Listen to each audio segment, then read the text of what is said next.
મિત્રો, તો આજે સ્વાગત છે આપણા નવા બ્લોગમાં. તો આજે અમે આવી ગઈએ છીએ સરદાર વલ્લભભાઈ પટેલ ઇન્ટરનેશનલ એરપોર્ટ પર હાજીઓને મૂકવા માટે.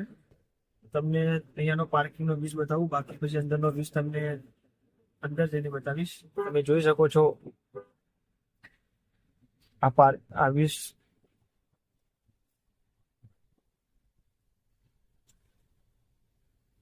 આ ફ્લેગ જુઓ આપણો ઇન્ડિયાનો, પ્રાઉડ ટુ બી ઇન્ડિયન. બાકી મિત્રો વિડીયોમાં બનેલા રહો. હાજીઓ બહુ બધા આવેલા છે, છાપી, બસો, બાવલચોડી. તો મળીએ આપણે વિડીયોમાં આગળ. તો મિત્રો હાલ જ અમે પાર્કિંગની જગ્યા પર હતા, પાર્કિંગ પર હતા, અને પાર્કિંગનો વ્યૂઝ તમને બતાવી દઉં. બાકી તમે આપણો આ તિરંગો જુઓ, ખાલી આ તિરંગો જોઈને એવી ફિલિંગ આવે, આમ ગુસબમ આવી જાય. આ ઇન્ડિયાનો તિરંગો જોઈને બહુ મોટો માશાલ્લાહ તિરંગો દેખાય. બાકી બહુ ઘણા બધા હાજીઓ આવે. પાર્કિંગની જગ્યા તમે જોઈ શકો છો.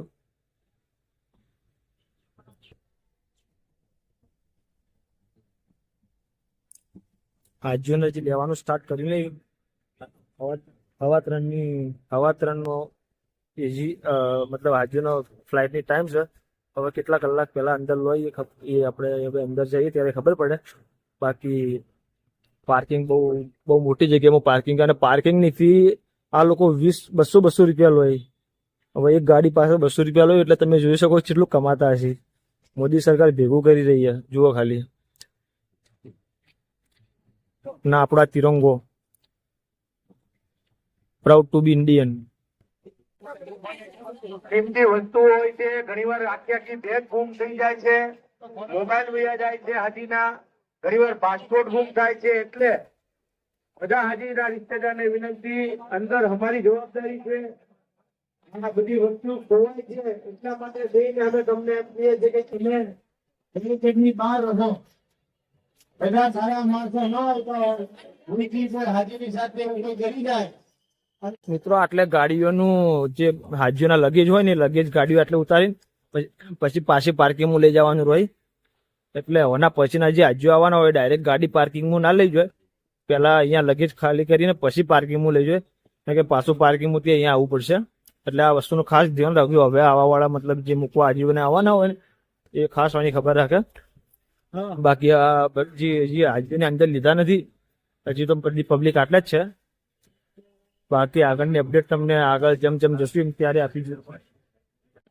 સિક્કાની બે બાજુ હોય છે. તો હોટલ ફાળી હોય તમારા ગામમાં, દાખલા તરીકે 50 હોટલ છે, 50 લગભગ સારી હોય તમારા ગામમાં, કોની હોટલ કઈ ફાળવી અમે અહીંથી ફાળવતા નથી. મિત્રો હાલ હજી અમે અંદર આવી ગયા છીએ અને હવે હાજીને બોલાવવાનું સ્ટાર્ટ કરી નાખ્યું છે.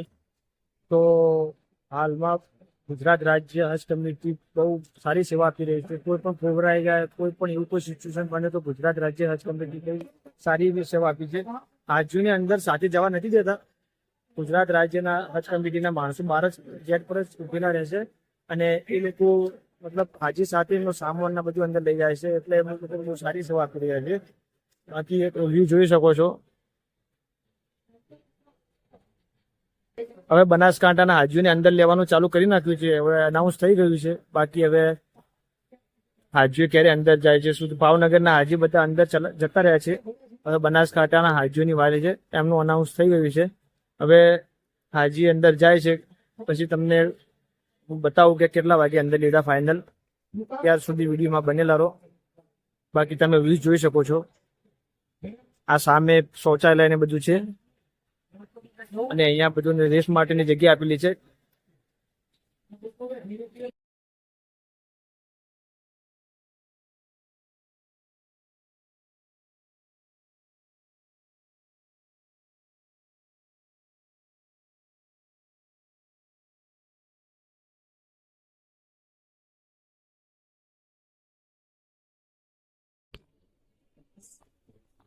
તો મિત્રો ફાઇનલી એમને અંદર લઈ લીધા છે બધા હાજીઓને, બનાસકાંઠાના હાજીઓને.